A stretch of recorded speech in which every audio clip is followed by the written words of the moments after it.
አልጠየቃችሁኝም። ባላነሳው እመርጣለሁ። ነገር ግን ወሬው በጣም ሰፊ ስለሆነ እንደው ነካ አድርጌ ልለፍ። ጠቅላይ ሚኒስትሩ ቤተ መንግስት በ49 ቢሊዮን ብር እየገነቡ ነው።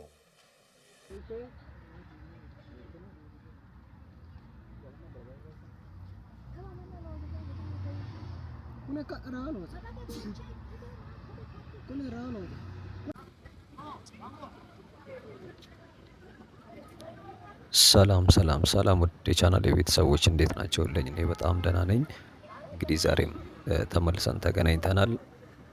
እንግዲህ ዛሬ እንድናየው የመረጥኩት ቦታ ከመገናኛ ተነስተን በቀጥታ ወደ የጫካ ፕሮጀክት መንገድን ነው የምናየው። እንግዲህ ወደ ምሽት አካባቢ ጋር ነው የዛሬ ጉብኝታችንን እያደረግን ያለ ነው። የጉብኝታችን መነሻም እንደምታዩት እዚህ መገናኛ ጋር የሚገኘው ፋውንቴን ነው። እንግዲህ አዲስ የተሰራው ወይም ደግሞ በቅርብ የተሰራው ግዙፍ ፋውንቴን ጋር ነው የሚገኘው። እንግዲህ አካባቢው ከዚህ በፊት ብዙዎቻችሁ ያው ታውቁታላችሁ። እኔም አንዴ በድምጽ ጭምር አቅርቤው ነበርና ብዙዎቻችሁ አይታችሁት ነበር። ምናልባት አዳዲስ ተመልካቾች ካልሆናችሁ ወይ ደግሞ አዳዲስ ቤተሰቦች ካልሆናችሁ በስተቀር እንግዲህ እዚህ ጋር አንድ ተለቅ ያለ ገዘፍ ያለ ፋውንቴን ተሰርቷል። እንግዲህ ያኔም እዚህ አካባቢ ምን እንደነበር እስከ መጨረሻው ድረስ በድምጽ ቆይቼ ሳሳያችሁ ነበረ። እንግዲህ በትላንትናው ደግሞ ያየነው የአፍሪካ ቁጥር 1 የወተር ፓርክ ይሆናል ተብሎ የተነገረው ወይም ደግሞ ሚዲያ ላይ እንደሰማችሁትና ትላንት ያቀረብኩት እዚህ አትላስ ጋር የሚገኘው ወይም ደግሞ ፒኮክ ፓርክ አጠገብ እየተሰራ ያለውን ፕሮጀክት ነበር ያየነው። እዛ ላይም ኮመንት ላይ እንዳላችሁት በድምጽ ብትቆይ ወይም ደግሞ በድምጽ ሙሉን እንትን ብትለን የሚል ጥያቄ ስለነበር ነው እንግዲህ ዛሬ ለሁለተኛ ጊዜ በድምጽ የገባሁት። እንግዲህ መነሻችን እንደምታዩት መገናኛ ጋር ነው። መገናኛ እንግዲህ ስራ መውጫ ሰዓት ላይ ጭንቅንቅ ይላል። በተለይ በእርግጥ ወደ መሀሉ ላይ ደግሞ ሲሆን ይበዛል። እዚህኛው አካባቢ ጋር አሁን እንግዲህ ፊታችን ወደ አዞርንበት ወደዚህ ወደ የካ ቤተክርስቲያን ወይም ደግሞ ወደ ሾላ ወይም ወደ 4 ኪሎ አቅጣጫ የሚሄድም እንደዚህ ደግሞ ነው። በዚህ በፊት ለፊት ደግሞ እኛ ወደ ጉዟችን ወደምናደርግበት አቅጣጫ ወይም ደግሞ የጫካ ፕሮጀክት የሚወስደው መንገድ ጋር እንደምታዩት ሰዎች አሉ። እዚህ አካባቢ ያው እንደ ፎቶ መነሻነት እንደዚሁም ደግሞ ለተለያየ ለሰፈሩም አዳዲስ ስለሆነ ሰዎች መጥተው አረፍ ይላሉ። አየሩ ቀዝቀዝ ያለም ስለሆነ በተለይ ፀሐይ አካባቢ ወይ ደግሞ እንደዚህ እሁድ ወይ ቅዳሜ ቀን ላይ ብትመጡ ሰው ደግሞ ከዚህም በዛ ያለ ሆኖ ይታያል። አሁን እንደምታዩት ካሜራማኖችም ዙሪያው ላይ ከበውት ነው የሚታየው። እንግዲህ እዚህኛው አካባቢ ላይ በፊት ምን ነበር የሚለው የተወሰነ ምናልባት የማታውቁት ቤተሰቦች ደግሞ ከዚህ የወጣችሁ ረጅም ጊዜ ሆናችሁ ቤተሰቦች ትኖራላችሁ እና እንግዲህ እዚህኛው ቦታ ላይ በፊት ያው አደባባይ ነበረበት ወይ ደግሞ ዲያስፖራ አደባባይ በመባል ይታወቅ የነበረው ከኮተቤ እንደዚሁም ደግሞ ከ4 ኪሎ ከሾላ አቅጣጫ ስትመጡ ታገኙት የነበረው አንድ ሰፊ አደባባይ ነበረ። በሱ ቦታ ነው እንግዲህ አሁን ይሄኛው የተሰራው። እዚህኛው ጋር ያው መብራትም አድርገውለታል በዚህ በኋላችን በኩል ማለት ነው። ፊት ለፊት አሁን እየሄድኩበት ያለው አቅጣጫ ወደ ኮተቤ እንግዲህ መምህራን ኮሌጅ፣ ኮተቤ ብረታ ብረት በእነዚህ ይታወቃል። ኮተቤ 02 ወደሚባለው አቅጣጫ ነው። እንግዲህ ዙሪያው ላይ ያው ይሄኛው ድንጋይ የሚመስለው ነገር ፏፏቴው ትክክለኛ እንትን አይመስለኝም። ምናልባት አርቲፊሻል ነው የሚሆነው። ሪል የሆነ እንትን አይመስለኝም አለቱ ማለት ነው። እንግዲህ ውሃው ምሽት ላይ በተለይ ይለቁታል። እንደዚሁም ደግሞ ቅዳሜ እሁድ ላይ እንደዚህ አይነት ወቅቶች ላይ በብዛት ተለቆ ነው የሚታየው። ከዛ ውጭ ግን ብዙ ቀን ላይ እንደዚህ እንትን ብሎ አይቼው አላውቅም። እንግዲህ እዚህኛው ጋር ሌላ ምን ይገኛል ካላችሁኝ በተለይ ኮሌጆች መገናኛ አንዱ የሚታወቅበት በርካታ ኮሌጆች ይገኛሉ። የእነ አድማስ ኢንጌጅ እንደዚሁም ደግሞ የተለያዩ በዚህኛው በኩልም አሁን እየሄድንበት ካለ ነው የፊት ለፊት አንደኛው የአይቲ እና የቢዝነስ ኮሌጅ አለ። የተለያዩ ኮሌጆች እዚህ መገናኛ አካባቢ ጋር ካምፓሶች ይኖራቸዋል። ከዛ ውጪ ያው ሆቴሎች ናቸው በብዛት የሚገኙት።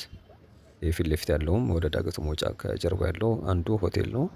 ወደ ታችኛው በኩል ደግሞ ወደ ለም ሆቴል ማነው ይቅርታ ወደ ላምበረት አቅጣጫ አድርጋችሁ ስትሄዱ የነ ኃይሌ ሪዞርትም የከፈተው በዚህኛው በኩል ነው። እዚህ አዲስ አበባው ቅርንጫፍ የተወሰነ ቆይተዋል። እሱ እንግዲህ ይሄ ፊት ለፊቱ መንገድ ኮተቤን አልፎ ወደ ታች ደግሞ ከመሀለኛው አስፋልት ጋር የሚገናኝበት ወይም ደግሞ ከወሰን ጋር የሚገናኛለ። ከዛ ሰንዳፋ በኬ ምናምን አድርጎ ደብረ ብርሃን የሚወጣው መውጫ መንገድ ነው። በታችኛው ደግሞ ከሱ በታች የሚኖረው የሰሚት አስፋልት ነው የሚገኘው። ፊት ለፊቱ ደግሞ ወደ ቀጥታ ከተነሳንበት አንደኛው አቅጣጫ ወደ ቦሌ የሚወስድ አለ። አሁን ከዞርኩበት ደግሞ የካ ሚካኤል ከሚወስደው ውጪ በታችኛው በኩል ባለፈው ስናየው የነበረው ወደ ካሳንቺስ ወይ ደግሞ ባልደራስ መንገድ የሚወስደው ነው፣ ወደ አድዋ ድልድይ ማለት ነው። እንግዲህ ባለፈው የባልደራስ ወይም ደግሞ ከሲግናል እስከ 22 ማዞሪያ እየተሰራ ያለውን ፕሮጀክት ስናይ ነበረ። ከሱኛው በታች ደግሞ 22 ማዞሪያ ከዛ ኡራኤል አድርጎ እስከ መስቀል አደባባይ ወይም ደግሞ እስጢፋኖስ ድረስ የሚወስደው እነዚህ 3 አቅጣጫዎች ናቸው ያሉት። እንግዲህ በነዛ በኩል እነዚህ በተለይ ፕሮጀክቶችን ስናይ ከ22 ማዞሪያ እስከ መድኃኔዓለም ያለውን አይተናል። ከዛ በፊት ደግሞ ከዚህ ከሲግናል ወይም ደግሞ ከባልደራስ ጀምረን እስከ 22 ማዞሪያ ለም ሆቴል ድረስ መጥተን ነበር። ከዛ ደግሞ እንግሊዝ ኤምባሲ ጀምረን ደግሞ እስከ 22 ማዞሪያ እንዲህ እያለን ስናያቸው ነበርና የተወሰነ ያኔም የተወሰነ ሃይላይት ስሰጣችሁ ነበር በድምጽ። እንግዲህ አሁን ዳገቱ ጋር ነው የምገኘው። እዚህኛው አካባቢ ጋር ድሮ ጸጉር ቤቶች ምናምን ነው የነበሩት። ያው ይሄኛው አስፋልት የዚህ ወደ ጫካ የሚወስደው መንገድ እንዳልነበር ይታወቃል፣ ቅርብ ጊዜ እንደሆነ። እሱም ከዚህ ከክፍለ ከተማው ከየካ ክፍለ ከተማ ፊት ለፊታችን ካለው ነጭ ህንጻ ማለት ነው መካከል ላይ ያለው ባዶ ነው የነበረው። እንግዲህ ወደ 4 ኪሎ የሚወስደው መንገድ ይሄ ነው እንደምታዩት። ያው ብዙ ሰው እንኳን ያውቀዋል። ያው ማራቶን ሞተርስ ይመስለኛል በኃይሌ ገብረስላሴ ስር የሚተዳደር መሰለኝ። እሱኛው ህንጻ ፊት ለፊት ከክፍለ ከተማው ከየካ ክፍለ ከተማ ፊት ለፊት የሚገኘው ነው። እንግዲህ እነ ዘፍመሽ እዚህ ፊት ለፊት የምታዩቸው ትልልቅ የሚታወቁ ወይም ደግሞ እነ ቤተልሔም ፕላዛ ምናምን አሉ። ታችኛው በኩል ደግሞ ያዛ መብራት ቀይ መብራት ያለው እየታያችሁ ከሆነ የቦሌ ክፍለ ከተማ ነው። እንግዲህ ቦሌ ክፍለ ከተማና የካ ዋናው ቢሮቸው እዚህ ኦልሞስት ቅርብ ለቅርብ ነው፣ አስፋልት ተሻግሮና በዚህኛውና በዛኛው። ከዚህ ከ22 ማዞሪያ እስከ መገናኛ ወይም ደግሞ አልፎ ደግሞ እስከ ወደ ሰሚት ከሚወስደው አስፋልት ከባቡር መንገዱ ማለት ነው በስተቀኝ ያለው የቦሌ ክፍለ ከተማ ነው። ተሻግሮ ደግሞ በዚህኛው አሁን እኛ ያለንበት በየካ ክፍለ ከተማ ስር የሚተዳደር ወይም ደግሞ በዛ ስር ያለ ሰፈር ወይ ደግሞ አካባቢ ነው። እንግዲህ አሁን በቅርብ ጊዜ ደግሞ የተመሰረተው የዚህ ምንድን ነበር የሚባለው ክፍለ ከተማው ጠፋብኝ እንዴ እኔ ራሴ። እንደዚህ ከሁለቱ ቦታዎች እንትን ተብሎ የተመሰረተ ክፍለ ከተማ አለ፣ ለሚኩራ ክፍለ ከተማ ማለት ነው። እንግዲህ እሱኛው የተወሰነ ፓርቱ ከቦሌ ሌላኛው ደግሞ ከየካ ክፍለ ከተማ አድርጎ አይ ቲንክ ለአስተዳደር እንዲመች ነው። እንደዛ ሚዲያ ላይ የሰማሁት እንደዛ ነውና በዛ በሁለቱ ቦታዎች ወይም ደግሞ በሁለቱ ክፍለ ከተማዎች የተወሰነ እንትን ተብሎ ሌላኛው አዳዲስ ክፍለ ከተማ እሱኛው እንትን ተብሏል ማለት ነው። ይሄ ፊት ለፊት የምናየው ያው ትምህርት ቤት ነው እንደምታዩት። የማታ ተማሪዎችም እየገቡ ነው የሚገኙት። ኤሌመንተሪ ትምህርት ቤት ነው በነገራችን ላይ። እንግዲህ ከዚህ ከወጡ በኋላ ባለፈው ስናይ እንደነበረው ቦሌ መሰናዶ ስናይ ነበረ። ስለሱም ያኔ ከቦሌ እስከ አዲሱ ስቴዲየም አድርገን ወደ 22 ማዞሪያ ያለው ፕሮጀክት ስናይ ስለሱ ትምህርት ቤትም አንዳንድ ነገሮች ስናል ነበር። እንደዚሁም ደግሞ ኮመንት ላይ በሚሰጡን አስተያየቶች አንድ የቆየ ቤተሰባችን ኦልሞስት ያኔ ቦሌ መድኃኔዓለም እና ቦሌ መሰናዶ ትምህርት ቤት አንድ ግቢ ነበሩ። የመጀመሪያ ባች ነበርኩ ያለን ኢሜይል የጻፈልኝ ሰው ታሪክም እየነገርኳችሁ ነበር። የቆያችሁ ቤተሰቦች በእርግጠኝነት ታስታውሳላችሁ። እንግዲህ እዚህኛው አካባቢ ያለም ተማሪ ወደዛ ነው ወደ በተለይ ፕሪፓራቶሪ ሲገባ ማለት ነው ከነ ቦሌ ሚካኤል ቡልቡላ እዚህ ወደ ከዚህ ከኡራኤል አካባቢ ከገርጂ ከመገናኛ ከተለያየ ቦታ ላይ የሚመጡ ተማሪዎች በተለይ ድሮ እኔ በፊት የማውቀው 11 እና 12 ነበር። አሁን 9 የሚቀበራል መሰለኝ።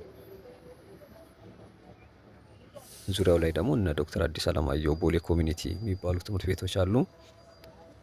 እንግዲህ በእርግጥ አሁን የዶክተር አዲስ አለማየሁም ከ9 ጀምሮ እስከ 12 እንደሚያስተምር ሰምቻለሁ። በፊት እሱም ሲጀምር 9 እና 10 ነበር። ከዛ በኋላ ወደ ቦሌ መሰናዶ ነበር የሚልከው። አሁን ላይ ግን የ11 እና 12 ድረስ ማስተማር ጀምሯል። እንግዲህ እሱ በታላቁ ደራሲ ዶክተር አዲስ አለማየሁ በእሳቸው መታሰቢያ ተብሎ የተከፈተ እዚህ ከውሃ ልማት ወደ ትላንትና ወዳየነው አካባቢ ወደ አትላስ ስትሄዱ መሀከል ላይ የምታገኙት ትምህርት ቤት ነው። እንግዲህ የጫካ መንገድ ይሄንን ይመስላል። በቀጥታ አቅጣጫችንን አድርገን እስከ ተወሰነ ድረስ በተራራው እያደረግን ወይም ደግሞ አሁን ባለውበት በዳገቱ እናደርግና ወደ መሀከል አካባቢ ስንደርስ ደግሞ ተሻግረን ጉዟችንን እንቀጥላለን። ከዛ የተወሰነ ወደ እንግሊዝ ኤምባሲ መሻገሪያ መንገድ አለ። ከዚህ በፊትም እንዳሳየኋችሁ ወይም ደግሞ በዚህኛው መንገድ ቀጥታ ስንሄድ መሀከል ላይ ስንደርስ ወደ ግራ መታጠፊያ አለ። እሱኛው ቀጥታ ወደ እንግሊዝ ኤምባሲ፣ ቀጥሎም ወደ ቀበና ወይ 4 ኪሎ ወይ 6 ኪሎ ለመሄድ እንደ አንድ አማራጭ መጠቀም ሰው እንትኖች ይጠቀሙታል። በተለይ ከዚህ ከመሪ ወይ ደግሞ ከወሰን አቅጣጫ የሚመጡ በዚህኛው ዋናው መንገድ እዚህ የኮተቤው መንገድ ሲዘጋጋ በብዛት በዛኛው ነው የሚሄዱት። በሱ አድርጎ ቀጥታ ወደ 4 ኪሎ እዚህ ሚናራውል ህንፃ የሚባለው አካባቢ ጋር ነው። ወይም ደግሞ አበቤ ሱቅ የሚባል አለ። ከዚህ ከእንግሊዝ ኤምባሲ ፊት ለፊት አካባቢ ጋር ማለት ነው።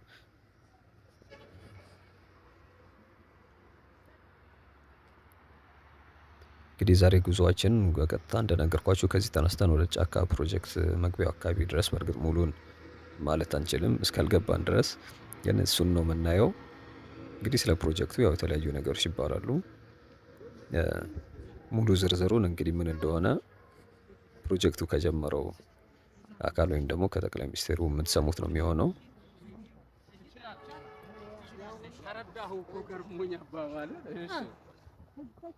ሌላው እንግዲህ በዚህኛው መንገድ ላይ አብዛኛው ቦታ ላይ በተለይ በግራ በኩል የሚሸፍነው እስከ ይሄ ወደ እንግሊዝ ኤምባሲ እስከሚወስደው መንገድ ድረስ ያለው መታጠፊያ የዚህ የካ ሚካኤል በተለይ መቃብር ስፍራው ነው። ተሻግረን አጥር አለ እንደዚህ በብረት የታጠረ ዙሪያው እዛ ስር ላይ ከዳገቱ ስር ሰፊውን ርቀት የሚሸፍነው የቤተ ክርስቲያኑ ወይም ደግሞ የየካ ሚካኤል የመቃብር ስፍራ ነው። እስከዛ ድረስ እንደዚህ ፊት ለፊት እንደምናያቸው መኖሪያ ቤቶች በብዛት ይገኛሉ። አሁን ካለውበት በዚህ በቀኝ በኩል በብዛት ያው ጫካ ነው። ኦልሞስት ግን ቤቶች አሉ፣ ሰዎች ሲገቡ መንገድም አለና ያው ጫካ ውስጥ ቢሆን ሰዎች መኖሪያ ይኖራል።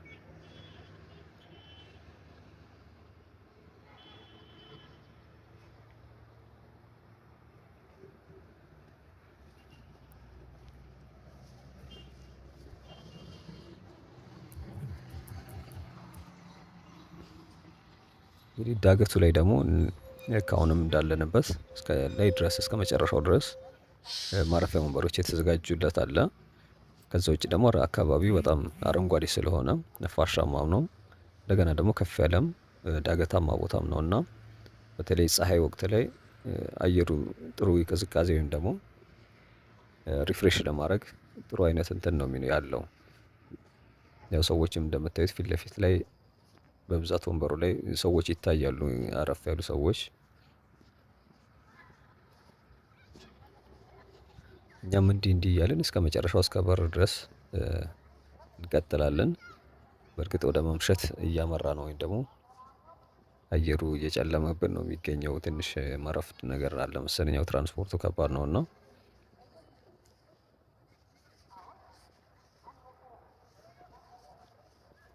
እንግዲህ እንዳልኳችሁ በዚህኛው በግራ በኩል አድርገን የተወሰነ ከሄድን በኋላ ወደ መሻገሪያው በዛኛው በኩል ነው ተሻገረን ጉዟችንን የምንቀጥለው። የሚቀረው ስቴፕ ወይም ደግሞ ስለ ፕሮጀክቱ ምን እንደሆነ ዝርዝሩን እንዳልኳችሁ እዚሁ ቪዲዮ ላይ አታች አድርጓለሁኝ እና ሃይላይት ላይ የተወሰነ እንዳያችሁት ማለት ነው። እሱን እየሰማችሁ እስከቻላችሁ ድረስ እንድታዩት ነው የምጋብዛችሁ። እኔ እዚህ ጋር እንትን እላለሁኝ እጨርሳለሁ የዛሬን ፕሮግራም። ነገ ደግሞ በሌላ ቪዲዮ አዲስ ቪዲዮ ይዤላችሁ እመጣለሁኝ። እስካሁን ስለተከታተላችሁኝ አመሰግናለሁ። እንግዲህ ቀጥታ ያኛው ኦዲዮ ይጀምራል። መልካም ጊዜ እስከ ነገ ድረስ ቻው።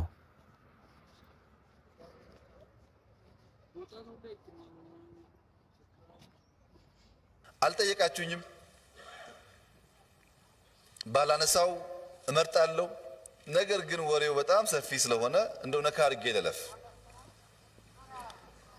ጠቅላይ ሚኒስትሩ ቤተ መንግስት በ49 ቢሊዮን ብር እየገነቡ ነው።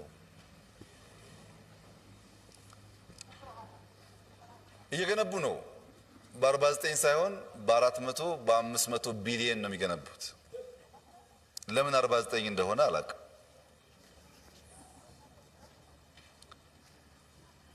ልንገነባ ያሰብነው የጫካ ሀውስ ይባላል። ልንገነባ ያሰብነው ለኢትዮጵያ ለአፍሪካ ኩራት የሚሆን ሳተላይት ሲቲ ነው። ልንገነባ ያሰብነው የኢትዮጵያን ቤት ነው። ነገር ግን ያ ፕሮጀክት ቢያንስ 2 ቢሊዮን ዶላር እንዲያመጣና በአንድ ተኩሉ አካባቢውን ገንብተን ትርፍ ልናተርፍበት እንጂ ፓርላማ መተን እባካችሁን ቤተ መንግስት የምንገነባበት 49 ቢሊዮን ብር ስጡን ለማለት አይደለም። አልጠየቅናችሁም፣ አንጠይቃችሁም። የሚገነባው ሳተላይት ሲቲ ነው። የሚገነባው እጅግ ሞደርን የሆነ ነገር ነው። ታዩታላችሁ፣ ትኮሩበታላችሁ። ባትኮሩበትም ልጆቻችሁ ይኮሩበታል። አሁን ለምን ሽኩቻው መጣ 49 ከየት መጣ ስትሉ ጫካ ከፍ ያለ ቦታ ላይ ነው ያለው። እኛ ስር ኤምባሲዎች አሉ። አኮረፉ ሊያዩን ነው ብለው ምሁር መሳይ የኢትዮጵያ ምሁር መሳይ ሰው እራት ጋበዙና ሰውየው በዚህ ሁሉ ኑሮ ውድነት በ49 ቢሊዮን ብር ቤተ መንግስት ሲገነባ እንዴት ዝም ብላችሁ ታያላችሁ አሏቸውና እነሱም ወጥተው ጻፉ። እዛ ስር ያሉ ኤምባሲዎች የማይታዩበትና ችግር የማይፈጠርበት መንገድ እንፈጥራለን። እራት የበሉ ምሁሮቻችን የጻፉትን ጋዜጣ እናነባለን። ጫካን ግን እንገነባለን።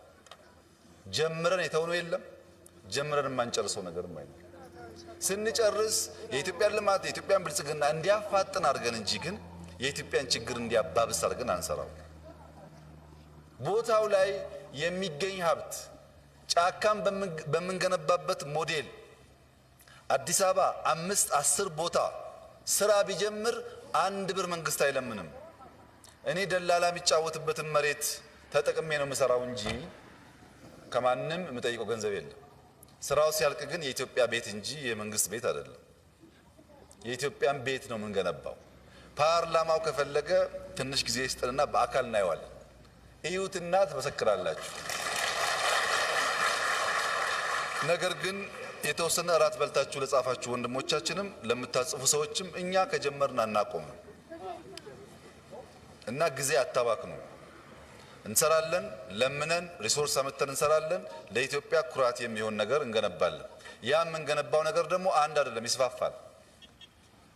ሞዴል እንገነባለን። ያን እያዩ ከተሞች ያን እያዩ አካባቢዎች ያስፋፋሉ ብለን ተስፋ እናደርጋለን። ለምሳሌ በቀደም ጅማና አርባ ምንጭ ሄጄ ነበር። ጅማ 700 ሄክታር፣ አርባ ምንጭ 400 ሄክታር ቦታ ሰጡኝ። ያው ተንኮሉ ይገባቸዋል።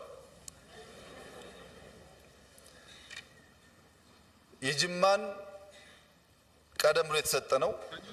ዲዛይን እያሰራን ነው። ዋናው አቅም ምንድነው? 700 ሄክታር ማለት ቢሊየንስ ኦፍ ዶላር ነው። ከንቲባው አልገባውም። እንዴት ተብሎ ከተማ እንደሚሰራ ሳምፕል እናሳየዋል።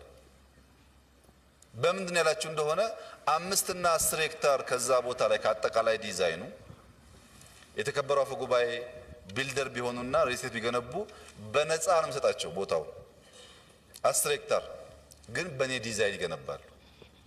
እንደፈለጉ ቡራቡሬ ማድረግ አይቻልም።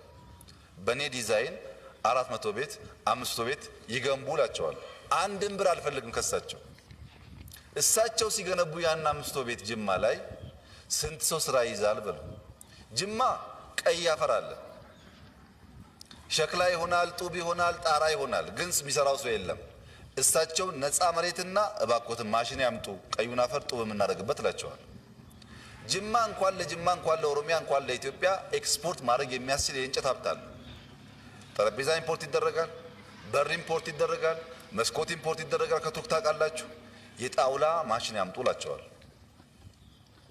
የጣውላ ማሽኑንና የቀይ አፈሩን ካመጡ በኋላ ቤታቸውን ሲገነቡ ፕሮፐርቲ ታክስ ያው ጀምረናል ታውቃላችሁ። ከንቲባው ከሱ ያገኛል።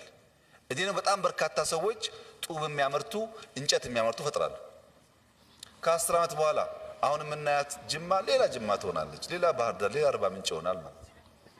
ከንቲቦች ግን ያችን ለመዋዋል ከፈለጉ ስንት ሳንቲም ለቅማለሁ ካሉ አይሰራም።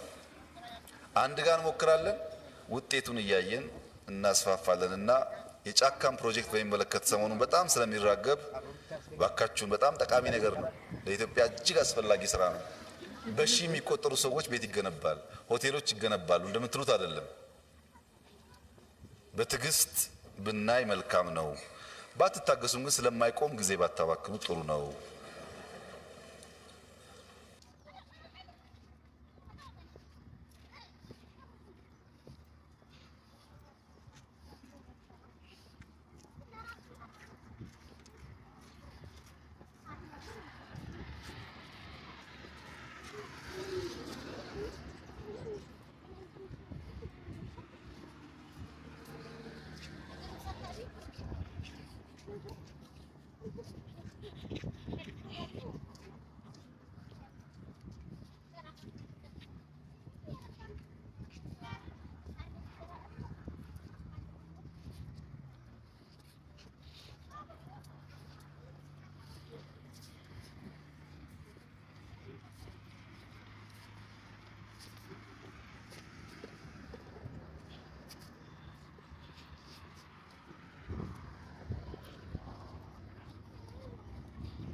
ነገ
Yohanes naman.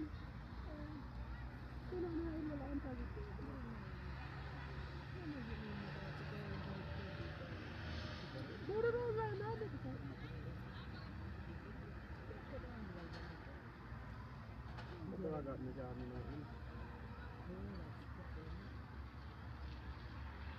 Itu.